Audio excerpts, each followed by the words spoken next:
ស្រពន់រងរងអ៊ីដោយផ្កាស្នេហ៍តនត្រជាក់រួមរាំងប្រាថ្នាថ្នមផែកន្ធីមិនអើយក្រៀមស្វាត់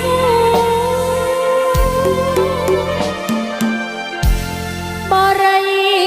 ចូលឡងអន់ឡងស្នេហ៍អើយ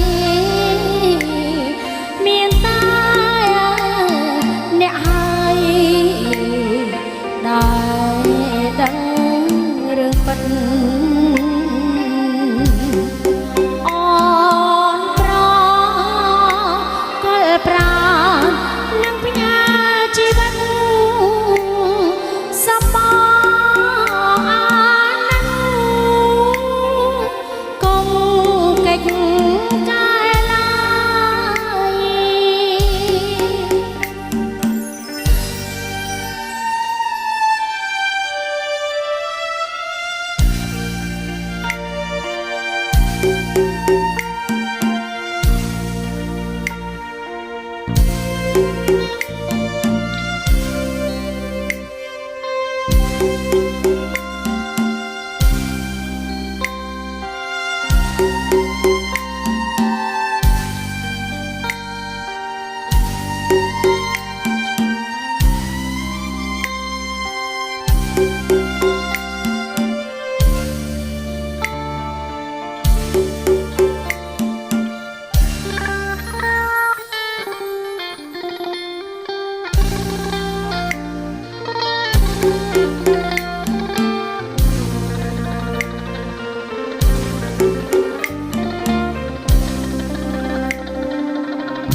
សំផ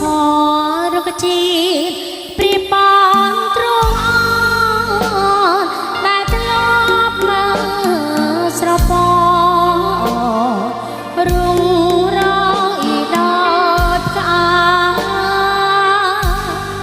ស្នេហ៍តនត្រជាក់រួមរាំងប្រាថ្នាថ្នមផែកន្ធីមិនអើយក្រៀមស្វាត់